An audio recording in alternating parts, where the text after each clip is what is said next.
ঢং ঢং ঘন্টা বাজছে লোকসভা ভোটে।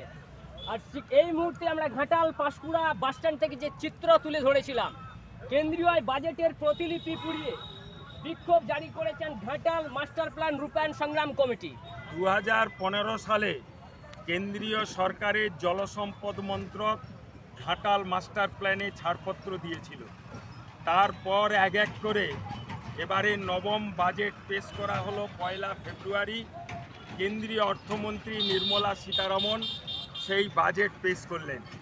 আপনারা লক্ষ্য করেছিলেন 2022 সালের জুলাই মাসে কেন্দ্রের third management and investment clearance কমিটির ছাড়পত্র পাওয়ার পর কেন্দ্রীয় সরকারের শাসক দলের পক্ষ থেকে ঘাটাল শহরে হইচই ফেলে দেওয়া হয়েছিল।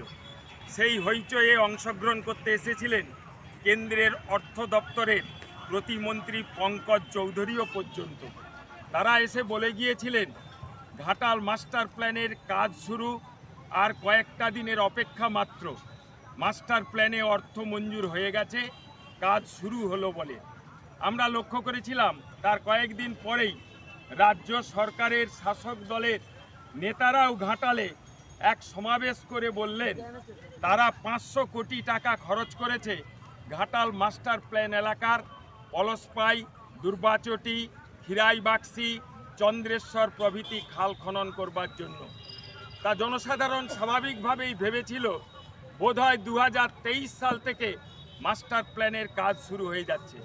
আমরা আমাদের কমিটির পক্ষ থেকে সেই সময় কেন্দ্রীয় জলশক্তি মন্ত্রকের মন্ত্রীর কাছে একটি চিঠি পাঠিয়েছিলাম মাস্টার প্ল্যানের অবস্থা জানার জন্য। কেন্দ্রীয় জলশক্তি মন্ত্রকের কমিশনার সি লাল আমাদের একটি চিঠি দিয়ে জানান মাস্টার প্ল্যান রূপায়ণ করতে গেলে আরও একটি কমিটির ছাড়পত্র পেতে হবে। তার নাম হলো ইন্টার মিনিস্ট্রিয়াল কমিটির ছাড়পত্র। সেই ছাড়পত্র পাওয়ার পরেই অর্থ মঞ্জুরের বিষয়। ফলে যেই বলুক, যারাই বলুক না কেন, তারা মানুষকে বিভ্রান্ত করছেন, মিথ্যাচার করছেন।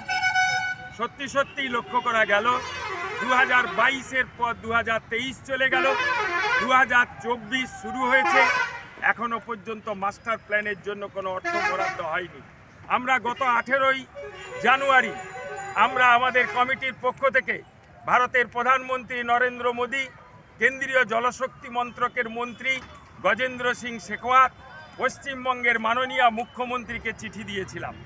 কেন্দ্রীয় মন্ত্রীর কাছে, প্রধানমন্ত্রীর কাছে আবেদন করেছিলাম আর কোনো টালবাহানা না করে অবিলম্বে এই বাজেটে, অন্তর্বর্তী বাজেটে তো কোনো টাকা বরাদ্দ হলো না। যদি কেন্দ্রীয় সরকার মনে করে বাজেটে টাকা বরাদ্দ না করলেও যে কোনো সময় অর্থ বরাদ্দ করতে পারে, সেই অর্থ বরাদ্দ করে অবিলম্বে কাজ শুরু করুক আগামী বর্ষার পূর্বে।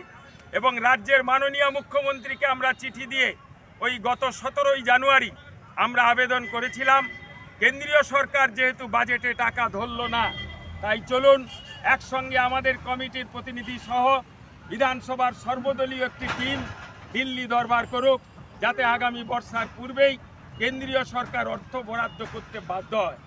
এবং যদি তা না হয় তাহলে রাজ্য সরকার তাদের রাজ্য বাজেটে অন্তত খানিকটা টাকা মঞ্জুর করে শিলাবতী নদী এলাকায় খনন কার্য শুরু করুক আগামী বর্ষার পূর্বে। এই মর্মে আমরা মুখ্যমন্ত্রীকে চিঠি দিয়েছিলাম, তার কপি সেচমন্ত্রী পার্থ ভৌমিককেও দিয়েছিলাম। আজকে বিধানসভার বাজেট অধিবেশন শুরু হচ্ছে। আগামী 8 তারিখে রাজ্যের অর্থমন্ত্রী চন্দ্রিমা ভট্টাচার্য বাজেট বক্তৃতা করে বাজেট পেশ করবেন।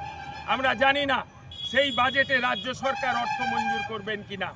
যদি করেন তো ভালো, যদি তা না করে তাহলে 8 তারিখের পর আমরা কমিটি আরও বৃহত্তর আন্দোলনের মধ্য দিয়ে এই আগামী বর্ষার পূর্বে মাস্টার প্ল্যানের অন্তর্গত শিলাবতী নদী এলাকায় যাতে কাজ হয় সেজন্য আমরা বাধ্য করব।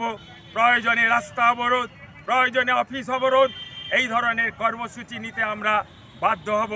নারায়ণ চন্দ্র নায়ক, যুগ্ম সম্পাদক, ঘাটাল মাস্টার প্ল্যান রূপায়ণ সংগ্রাম কমিটি।